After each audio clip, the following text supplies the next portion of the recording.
from like a damage utility perspective to really give Ringo the ability to kite back. That might be an option. It very well could be. You could then look in, something like a Krull, perhaps. Not so much the kiting, but just being able to withstand that sort of engagement that they're going to be looking to pick up. I feel like maybe getting something beefy or an Arden could work here as well. Just something. I think they need something more durable than what they currently have. Yeah, I mean, durability is one option. I think the other option is to go for something kite-centric and try and play with the glaive very defensively, as I said before, but that's harder to pull off. It does seem like something like Sibs would be the kind of guy that would play Samuel, and I could see him picking it up here. I don't know if they would, because typically if they're playing the Samuel, it's because they're pairing it with a Lyra. All right, Lance also works quite nicely. This is going to be something that certainly allows for them to peel a lot for the Ringo and be quite defensive. So maybe that'll pan out for them. We'll have to see. Let's talk a little bit about the win conditions and the way that you want these compositions to be executed. How should Immortals play this comp? Are they just going to run in very, very early on? I feel like they should. They should look to win the early game hard, look to be very aggressive, look to try and make plays happen, try and shut down this Ringo, because Rogue is going to be all about protecting Ringo. Into this series here. Of course, a win for Rogue means that Immortals do drop down into those challenge battles, but if Immortals can fight on back, then it makes things a little bit more complicated. Well, 2v3, Immortals looking for a little bit of blood here. Oh wow, Swee's actually just caught up. This is not the start you need. Unfortunate stuff for Swee. And he is going to die. First blood goes the way of Hammy. Now Dienzio is running back into the lane. Good old Treant MVP right there, man. That root did not do the pup any good. But with that 2v3, it was kind of, again, like I feel like the communication was a little bit more split. Dienzio and Fortress by themselves looking for an invade. I would have expected Vanes to be part of that, but he was off farming his side. Then Suijay got hit by the root, and well, the kind of rest was history. But also, again, aggressive start. Suijay has that dragon blood. Like, they were looking for a kill. They were just unfortunate times. I guess the Treant route was placed in a way that they couldn't really run forward, and then Evol with the Giffian's War, he leveled it up first, meant that they could just knock him even further into the wall. But they're going for it again. They're looking for the aggressive plays. Sibs level 2, Bane's level 2 as well. Swee's just level 1, but it will mean that Sibs is forced to walk away. Evol's making his way down there. They're going to go aggressive here, Rogue. They've got everyone coming down, and Dienzio's still in the lane. That Treant does get stolen up, but Impale lands. That's another kill going on over to Rogue. Swee going to be in a bit of trouble here as he's trying to escape, but there's no defensive ability for Fortress. He can only go one way, and that's into the enemy team. When you're trying to get out, it's not as easy. So they're actually just going to say, Evol, you deal with the kill. We're going to go back to farming. Yeah, but at the same time, like, there's no guarantee that Suijay will actually, like, get killed by Evo. He can just kind of keep him there indefinitely. So running yourself into a turret is a pretty guaranteed way to make sure you can get reset, go back to your side of the fold. But Mortals are not winning these numbers. Like, they are doing 2v3, another 2v3 that has not gone their way. And because of just the removal off the fold, you're going to be looking at deficits in lane. I mean, Hammy is going to be taking a little bit more of advantage of that. At the same time, Sibs, he's defended his jungle. He's got 2 assists to his name, and that's hoping to really speed up into that Storm Crown that he's going to be looking for. Very, very interesting start here for Immortals.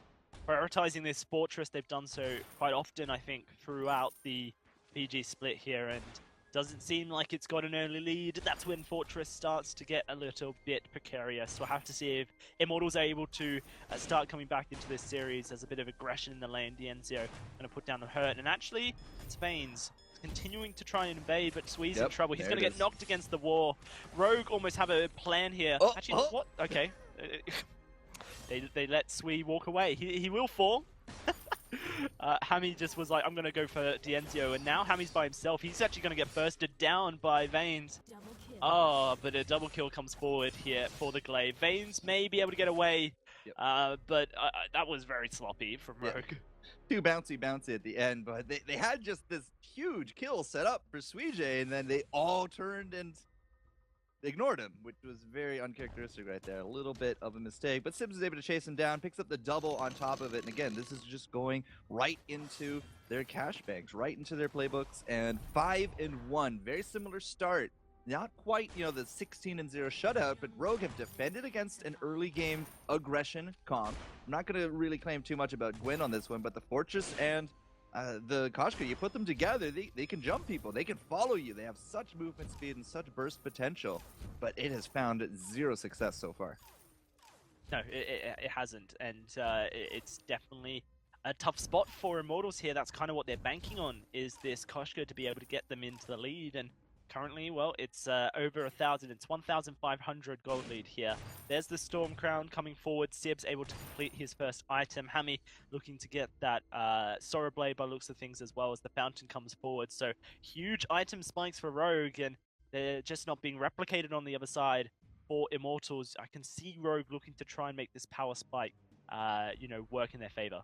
Yeah, you got your first items, you got a fountain. Suijay is level 3, has no fountain. He's the lowest level in game right now.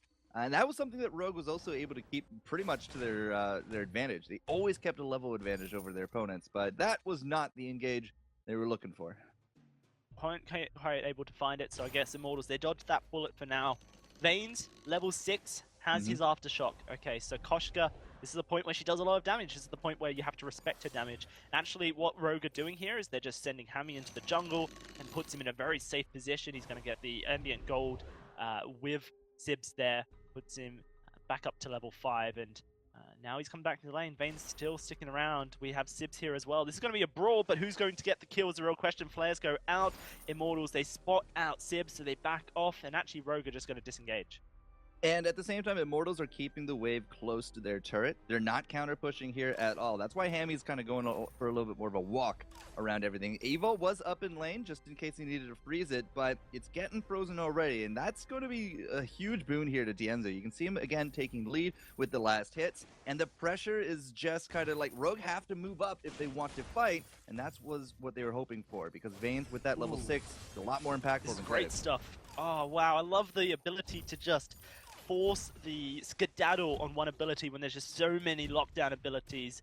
The Afterburn into the Gifnion's Wall, into an Impale, and that's a dead Dienzio. Beautiful stuff from Rogue as they find their 6th kill of this game. And for anyone who's joining us and sees Suijay there thinking what happened to Aloha, unfortunately for Aloha, he's experiencing some severe connectivity issues, around 1,500 to 2,000 MS in the previous games. So yeah, no bueno indeed, not good, and it's going to mean that Suijay, super coach, going to be subbing in for the team. Yes, no bueno does translate to not good, thank you. Just in case nobody knew that. So just as I'm praising Immortals for, like, you know, keeping this lane frozen, trying to use their own power spec to their advantage, they rotate down, Dienzo's left alone, he gets 3-man right there up in lane, so Rogue just, again, kind of playing super on point. They're almost just psychic. It's just like, okay, it's been long enough. They've transferred out of lane. Dienzo's sitting right there. Let's just go destroy him. And they do. And they get it. And it's fantastic kind of game sense from them that they're really showing here. It shows that they understand how to make their composition works. They understand how to find themselves early advantages. You know, a bit of criticism towards Dienzio in the previous game from you, Forecourt. You said he's just not playing like you're expecting to watch him play, and you've watched him for years now, so, or for a very long time at least. So a year. So it means that you have a fairly good understanding of how he plays this game, and currently Rogue are just not allowing him to have any fun. No, it's very strange for me. I think this is my second Immortals game this split that I've personally gotten to kind of witness at this point, but it's just not really doing it for me here. And they're so passive at this point because they have to be. They've lost out that early aggression. It's not a huge difference. Go here.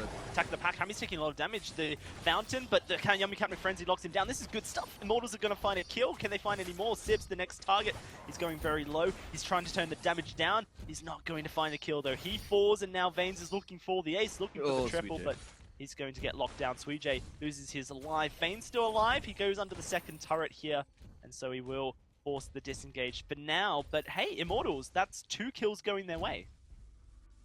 And I feel like, again, it was just a big power spike kind of contribution right there. Evil's going to come over the wall and just contest this, but I think he might just be in a little bit more trouble than he thought. So he does have a Crystal Sentry to guard his back, but jumping down, eliminating Hammy as quick as they did, and Sibs just trying to kite out as long as he could. Like, Hammy didn't really expect it. I mean, he doesn't have any defense other than that reflex. We don't have a Crucible here, so from Evil and Veins, I feel like between Veins and Dienzio, they were just able to kind of successfully bring him down.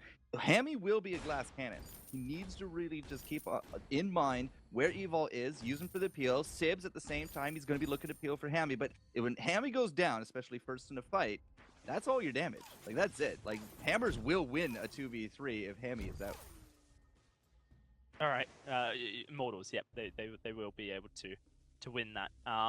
And I guess you can see how they set it up as well. Buckshot Bonanza into Veins diving onto the face, and they've got that attack of the pack. You know, the troop of the. There's a lot of chaos. Troop of the troop. A lot of chaos so there. Yeah. allows them to get into the fight, allows them to stick to the target. So Rogue definitely have to respect this composition that Immortals have drafted here, and you can see everyone grouping up once more in the lane. Definitely a closer affair. We're at this 10-minute mark. There's nothing in between as far as gold is concerned. So Looks a like little bit of a reset, but they're oh wow, lovely.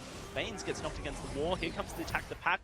Ace's High does not connect with anyone, so Rogue get under their turret. They survive the initial onslaught that comes out of Immortals, and actually Veins looking worse for wear. But Hammy lived out, so Rogue, now they're getting just a little bit more aggression. As you said, you know, Veins maybe not so hot. Suijay, they know where he is right now as well. They can see Dienzio up in lane, low on energy. That's the big thing right there, and that's going to be turret. That's going to be turret. First turret goes their way. They get themselves a turret advantage. They get themselves a gold advantage as well.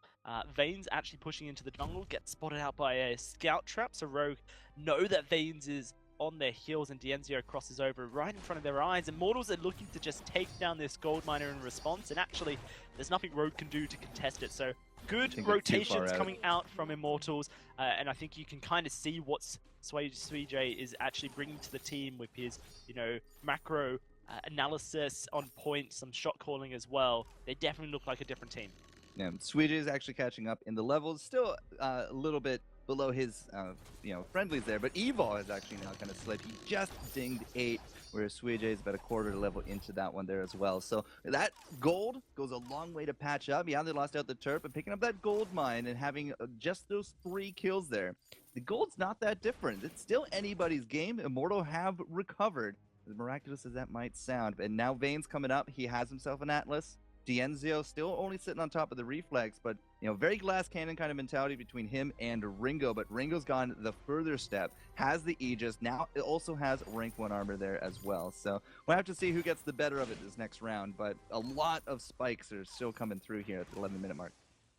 Well, anyone's game at this point. Let's see who gets it. Dienzio's going to set up the fight, but here comes the aggression from Veins. Hammy taking a lot of damage. He is able to walk away. The Fountain comes forward, and they're looking to turn this fight. Rogue, Ace's High, it lands onto Evo, but Sib's going to knock Dienzio right out of position, and Dienzio loses his life. Suijay goes down. It's a double for the Ringo, and now it's just Veins left alive, running away from Sibs. He doesn't have energy, which means the afterburn's not there, but here it is. It's up, and he goes in, and he finds the kill as well. The aftershock damage is so good. The Ace comes forward, and Rogue are going to look to try and find a turret as a response. It should be a pretty free and clear turret, especially with the little army that they're going to have under their thumb as it comes into it. So that's going to be a nice swing for them. Again, Hammy, I actually feared for Rogue right there. Hammy kind of got chunked out a little bit early, but he ducked out, took that exit right, and we saw the peel come through. Evil had the peel ready to go. Sibs into the defensive positions. They get under their turret, and they're able to turn it right back around because Dienzio steps forward. He steps forward. He takes the hits. You saw the crits come out as Hammy just refocused on top of him. And Dienzio, again, glass cannon mentality. Now he has tier 2 armor. If that happens again, at least he'll be a bit more durable, but he did not really have that online for the last fight. I think it's almost like too little, too late, perhaps. We'll have to see if the armor can make a bit of an effect, as Immortals are going to charge straight into the center of the map. They buy a couple infusions for themselves, a crystal and a weapon power for the reflective heroes, and actually they're looking for the fight. They're going straight onto Evo. Rogue trying to turn it, but here comes the ultimates coming out, blocked up, and now they're trying to re-engage here, Rogue, but there's nothing to re-engage on. Hammy taking lots of damage. Evo going to lose his life. Hammy is just standing still, and that's going to be him falling next. Not the best place to use your Hellfire Brew, unfortunately, and that's 2 kills for Immortals. Veins, very low, does able to walk away from that one. Now they're going to look to take another gold miner as a reward. Yeah, and they should be able to pick it up because I don't think Sibs is going to just dive headlong into that. And not with Dienzio's kind of Superman right there. He did not get really touched. That fight, yeah, the fountain went out, but Dienzio's coming out of that one just swimmingly. And that's going to be just enough to keep Sibs from looking for the kill on top of Veins when he had no health right there. So back and forth, definitely an improvement. As Aloha, again, it really sucks to play with leg, but Suijay coming in, he has that listed sub, and he's really showing that experience. And he's been with Dienzio and Veins and Aloha for a long time. Like, these guys served on hammers together, so there's already built-in synergies. It's not like they just kind of randomly picked Suijay. No, this guy came in. He knows the team. He was on the sub/coach. He does analysis work, and it's paying off. Yeah, certainly is. You know, Super Sub Suijay coming forward off the analyst desk into game, and Immortals are looking like they could bring this series back to an equalized standing. Currently 1-0 to Rogue after a very severe dominant play from them. A 16,000 gold lead at 16 minutes to finish the game off. But Immortals, they have found their stride. They're going to take this Crystal Sentry. It's its first life removed, and the Kraken, she's spawned. Actually, ports coming forward. That's Tyrant's Monocle infusions as well for Hami and Sibs. Obviously playing towards this time, this time mark. Have to see which one of these teams is able to get the upper hand. Well, Veins doesn't quite have the cash to reinfuse. He still has his level 12 ticking down. Dienzio not quite at the level 12 mark. That is a little bit of an advantage we have here with Hami, with Sibs. Evol kind of bringing up the rear with level 10, but then again, so is Sweet Generous at this point. And Veins, he has the money now. So he's going to go home, going to infuse. It's going to be a fight. It's going to be a Kraken, and I'm not entirely too sure which way this game will swing here, Dowsy. It's pretty neck and neck. Single scout trap somehow has not been stepped on, is giving Immortals so much vision over this Kraken area. They don't have to step forward and contest because they understand that it's not going down. Rogue are like, oh, well, how do they know they're not coming? I guess we just disengage. Now they're going to walk over it, and they're going to, oh, that's what it was. Unfortunate, but now we're back to even footing here. Rogue going to head on to the lane, clear it out, the minions push it on up. Sibs is going to be at the front line, actually forced to use Afterburn defensively. Dienzio knocked up against War. Hellfire Brew will land onto him, but blocked up by the reflex. And now Rogue positioning. Here comes the aggression, but knocked against the wall. Beautiful play from Evil. That's going to just deny so much damage. Veins goes very low, but he's not dead yet. They're looking for the fight here. Immortals, and they're looking to turn at Veins to lose his life. Hami taken down, but Sibs is still there, doing down Dienzio. Still alive, doing the work, looking for his triple kill. Can he find it onto Evo is the question. It looks like Suijay will be able to take it down, but no, a combat roll to safety. Dienzio will find the triple and the ace for Immortals. They're going to go straight to the lane, get their first turret here, forecourt. Even getting Veins defeated right into the wall, he makes that exit, Fortress steps forward, takes the heat. Eventually, Veins will go down because Sibs brings him to the forefront with the Afterburn. I'm not entirely too sure that was what he meant to click on, but kind of wasting that stun on top of somebody who was already basically dead at that point went a long way for Dienzio to just kind of stay right in there. As soon as Hami dropped, though, you saw immediately the huge shift in power. Hami dead, Dienzio still alive. Yeah, you lost out Veins, but it was a pretty clear difference in power as soon as that happened. And Dienzio able to clean up. They get that Kraken, and all of a sudden, again, game is just still on par. There's really no advantages either way. There's a few turrets here and there, but with a Kraken coming through, that's about to change things. Look at this aggressive position though. Rogue, they're up in that top brush where they be expected here. Looking for Dienzio, and they're going to knock him straight into the Hellfire Brew. Dienzio going to go very low, and he gets taken down before the fight even begins. It's Veins, the next target, as he's trying to find damage, trying to find a kill, but Hami's still alive, and he's doing the work. Beautiful stuff from Rogue to set up that fight. They're going to try and find Suijay, but Suijay's too far away, so it's just going to be take down this Kraken, and they pretty much make the advantage the Kraken had completely null. If the Kraken doesn't get the 2 turrets, then yeah, this was definitely a big swing here for Rogue. 2 turrets is almost like the break-even part, at least for a lot of us here with the Kraken. And it does look like, I don't know, this is going to be close to the call. One more swing? Oh, she got it. All right, fine. A little bit of gold each way, but it's about the same kind of rough gain on either side. The double kills, go a long way to keep anything else from happening here from Immortals, but not really too much of an answer here that Rogue can do now. They're just going to clear out their jungle, wait for respawns, and they can't push. There's nothing else really here to steal, so they're going to take a little bit of time. But cash, very slight. advantage coming over to Immortals after all that. Yeah, no, they're still slightly in the lead, but it's what, 200 Evil. here He's for by court? himself. It's nothing. Evil is able to roll to safety. We're going to see those weapon infused, crystal infused come out again here. And it all comes down to these late game fights, really. Both teams neck and neck here for court. Do you have any thoughts? Or maybe we'll have to hold it on to who can win a team fight? Danzio dies, it's gonna go over to Rogue. Hammy dies, it's gonna go over to Immortals. Like that's it. That's what the big hinge is for both teams. Vanes has dropped off. If he can get into the back and get the Atlas, and they've been very successful with their Atlas drops. Like Hammy has not really had any kind of success rate on that. It's good for both sides, but Dienzio and Hammy, it kind of comes down to them right now. Okay, well, let's see which one of these carries can avoid death pay as it comes down to that as far as forecourt's concerned. Hammy pushed up in the lane. Immortals, they're pushing very aggressively. Going to get spotted out here as SweetJ pops that scout trap. Currently, Vane's hiding out in a bush, just not showing himself whatsoever as Immortals get ready to set up a fight, but they're not looking too aggressive just yet. The Hellfire Brew will come out. Dienzio is going to use his reflex block to block it, and Vanes actually dives on in. Crucible comes forward. Vanes gets knocked against the wall. Lots of damage, but Hammy's still alive. Dienzio aces high lands onto Evo, and it's actually Sibs being locked down by the Yummy Catnip Frenzy. He's going to fall. Hammy, he's still alive. He finds the first, but he goes down, and that just leaves Evo left alone as he's going to fall to Dienzio. A double kill for this Gwen, and Immortals able to take the fight. They're going to take this turret as well. Turret and how much more? There is a Kraken up. The safer play would be back off out of this, especially since it's 2v3. But I'm not entirely too sure they're convinced that's going to be the best play. BJ says, let's go for more.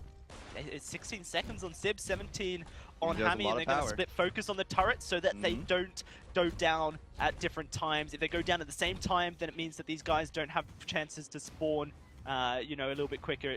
Are they longs it overcommitted? out. But yeah, they've overcommitted. It's Hammy, Sibs coming in for the kills, but Dienzio lays down the damage. It's a 2 versus 3, but Dienzio's doing work. He's looking for his first kill, but he's knocked against the wall, taken on down, and SweetJ's gonna lose his life as well. Overcommits indeed. What can Rogue make out of it? So that's why I kind of prefaced it as like the safer move is to go for the Kraken. But apparently that wasn't what they thought the best move. Now, let's just look. 2 deaths, okay, for 2 turrets. And remember, like, Vanes, he's by himself. He's not really going to be able to contest a Kraken if it does get rushed down. We got 25 seconds each for a death timer here. But if there's any chance at a backdoor, we've opened up that avenue. If there's any chance of Rogue losing the next few fights, even just one fight, you get 2 kills for 1, and you got Dienzio still standing, you can easily rush down that crystal. So this is a big risk from Immortals, I feel. They set up a lot of vision there for court before they went for the Kraken. Yep, Took their no time, backdoors. put a bunch of scout traps in the lane, just to make sure that they could spot out Vanes if he was going for the back door. So a bit more calculated, I think, based on the fact that they planned it with the scout traps. And let's not forget, Rogue need this win if they want to tie up against Immortals and avoid challenge battles. They now have the Kraken. They're going to push it up the lane. Let's see what they can do for court. Right, so Kraken coming in. It's the choke turret still left here. 3 turrets to 0. That's kind of the big count. Don't look at the kills. Don't look at the gold. Look at the turrets. Because again, if Rogue lose out, even if Vanes gets momentum, gets hit by a War Treads, and he crosses half the fold in time, Rogue is going to have to respond. And so they have to make sure that they contain Immortals, and they get these kills, and they push. Oh, they're going for the fight here. Immortals want to go straight on in, and Hammy's taking so much damage. He's going to get taken down by Dienzio as Sibs immediately goes into the base. They're splitting here, Rogue, because they know it's all over if they die. Sibs going to afterburn over the wall, but Dienzio's there waiting. It doesn't look like he's going to escape, but the Kraken's still doing work. That's going to be this glaive falling. Evo trying to run away from SweetJ here. A super risky play, as you mentioned, and it looks like it's going to be punished as Evo, he's rolling away, but look at what Vanes and Dienzio are doing. They're going for the win. Yeah, it doesn't matter anymore. Like, Rogue, 40 seconds, 20 seconds on their death, no crystal turrets, doesn't matter. This Kraken by herself is going to take so long, even if she can take down the 2. And even the ace here does not matter, like, at all. That's just it. That's going to be Immortals forcing the game 3. Wow, incredible stuff from Immortals. SweetJ comes in, he substitutes for Aloha, and Immortals are able to take the win here in Game 2 of this series. That means that it's tied up and it means that that